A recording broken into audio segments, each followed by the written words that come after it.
ખોડલધામ મંદિરે પધાર્યો. ખોડલધામ ટ્રસ્ટ વતી ટ્રસ્ટના સૌ આગેવાનોએ મારું સ્વાગત કર્યું. એ બદલ પણ હું આખા ટ્રસ્ટનો ખૂબ ખૂબ હૃદયપૂર્વક આભાર વ્યક્ત કરું છું.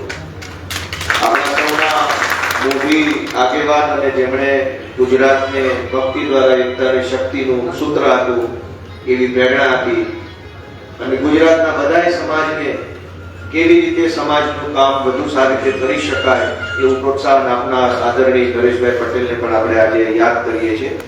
આજે તેઓ વિદેશ પ્રવાસે છે, પણ એમના આશીર્વાદ હંમેશા સારા કામમાં હોય ને હોય જ. કોઈ બી સારું કામ હોય એમાં એમના આશીર્વાદ હંમેશા હોય છે. આજે મને બહુ નાની ઉંમરે સમાજના પ્લેટફોર્મ ઉપર કામ કરવાની તક મળી છે. એમાં બધા હજારો લોકોના આશીર્વાદ મળેલા છે અને એટલે જ્યારે આપણે સમાજના પ્લેટફોર્મ પર આવીએ, માના પ્લેટફોર્મ પર આવીએ, ત્યારે આપણે હંમેશા દીકરો બનીને જ આવવાનું હોય છે. કેમ કે ગમે તેવું બની જઈએ, મંત્રી સંત્રી તંત્રી ગમે તે બની જઈએ, પણ માથી બાપથી મોટા ક્યારે આપણે બની શકતા નથી.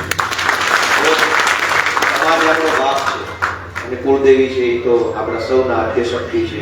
એના જ્યારે સમાજ પાસે જઈએ કે જ્યારે મા પાસે જઈએ, ત્યારે બધા જ પડદા લુગડા ઉતારી બધા કલરના એક નાનો એવો દીકરો બની જઈએ તો ખરેખર આપણને બહુ આશીર્વાદ વધારે મળતા હોય છે.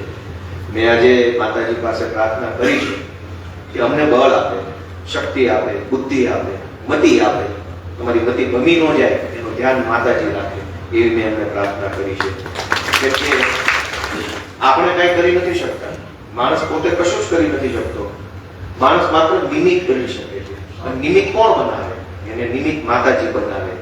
મેં માતાજીને પ્રાર્થના કરી કે તમે જે કઈ સારા કામ સમાજમાં કરવાના હો એનો નિમિત્ત ગોપાલ ઇટાલિયા અને અમારી ટીમને બનાવો, એટલા લાયક અમને કરજો માતાજી. આપણે બધા ભેગા મળી આપણે શક્તિશાળી નથી.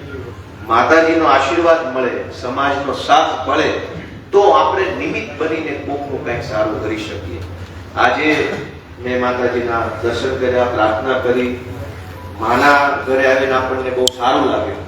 મને યાદ છે કે મેં જિંદગીમાં પહેલી વાર માઇક ખોડલધામમાંથી પકડેલું. એ વખતે શહીદ યાત્રા નીકળેલી અને એની સમાપન વિધિ અહીંયા હતી. મંદિરનું કામ ચાલુ હતું. એ વખતે પૂર્ણ મંદિર બન્યું નહોતું અને એ વખતે અહીંયા પટાંગણમાં સભા હતી. જિંદગીમાં પહેલી વાર 10,000 લોકો બેઠા હોય મંચ ઉપરથી હું જય સરદાર બોલ્યો. એ ઘટના ખોડલધામમાં બનેલી. 3 લીટી 4 લીટી બોલ્યો છે, એનું ફેસબુક લાઈવ થયેલું છે. પણ એટલા પગ ધ્રુજતા હતા કેમ કે જિંદગી પહેલી વાર અવડા મોટા પ્લેટફોર્મ પરથી જય સરદાર બોલાવવાની તક મળેલી. શું થશે એની ચિંતા હતી. પણ આત્મવિશ્વાસથી આગળ વધીએ તો હવ આપણને આશીર્વાદ આપે છે. એ આજે સાબિત થયું છે. દૂર દૂરના ગામમાંથી, અલગ અલગ તાલુકામાંથી પધારેલા સૌ આપણી ટીમના મિત્રોનો પણ હું હૃદયપૂર્વક ખૂબ ખૂબ સૌનો આભાર વ્યક્ત કરું છું. અમને હંમેશા મને જેને માર્ગદર્શન પૂરું પાડ્યું છે. રાજકારણમાં હું આવ્યો, રાજકારણમાં ઘણા આવ્યા, પણ રાજકારણમાં ટકી રહેવું, વિનમ્ર બની રહેવું, સહજ બની રહેવું, લોકોને ગમે એવું વ્યક્તિત્વ બનીને રહેવું, એ વાતનું માર્ગદર્શન પળે પળ, ક્ષણે ક્ષણ મને જેને પૂરું પાડ્યું છે એવા મારા આદરણીય મનોજભાઈ સોરઠિયાનો પણ કેમ કે તમને કોઈ માર્ગદર્શન આપવા વાળો ન હો તો આ માયાવી રસ્તો છે. અહીંયા ક્યારે શું થઈ જાય નક્કી નથી. એટલે મનોજભાઈનો અને અમે જ્યારે રાજનીતિના ચૂંટણીના પ્લેટફોર્મ પર હતા ત્યારે હરેશભાઈ સાવલિયાએ ખૂબ સારી રીતે વ્યક્તિત્વ તરીકે મને સપોર્ટ આપ્યો, મારું ઘડતર કર્યું. એ બદલ હું એમનો આભાર માનું છું. ફરી એક વખત ખોડલધામ ટ્રસ્ટ આપણો પરિવારનો આનાથી હરખ કઈ વાત ન હોય કે આપણો પરિવાર આપણું સ્વાગત કરે, એ એક હરખની વાત છે અને હું એનો આભાર માનવાને લાયક બન્યો છું. એ વાતનો હરખ મને છે કે ભાઈ સમાજ એટલે આપણી સંસ્થાનો, આપણા પરિવારનો બધાનો હૃદયપૂર્વક આભાર વ્યક્ત કરું છું. અને સૌને મારી વિનંતી છે કે હું બધા કરતા નાનો છું, ઉંમરમાંય નાનો, અનુભવમાંય નાનો, રાજકારણમાંય નાનો, હોદ્દામાંય નાનો છું.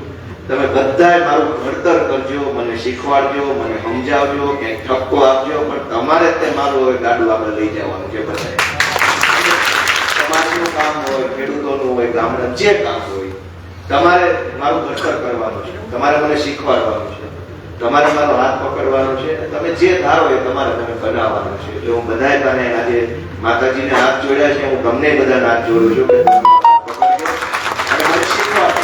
રાજકારણની વાત નથી કરતો, સમાજમાં કાયમ રહેવાનું છે. સમાજથી આપણે ક્યાંય પોતાની જાતને અળગી ન કરી શકીએ. સમાજમાં હંમેશા રહેવાનું છે. સમાજના સારા કામ કેવી રીતે અમારા દ્વારા થઈ શકે, શું કરવાથી થઈ શકે, એનું અમને સૂચન આપતા રહેજો. કેમ કે નવા છે, અમને ન ખબર હોય કયો કાગળ લખવાથી વધુ સારું થાય. તમે ધ્યાન દોરશો કે આ નહીં, આ કાગળ લખો, આ શબ્દ નહીં, આ શબ્દ લખો, એનાથી વધુ સારું થશે, તો અમે એવું લખશું, એવું બોલશું, એવા પ્રશ્ન પૂછશું, એવું કામ કરશું જેનાથી સમાજનું વધુ સારું થાય.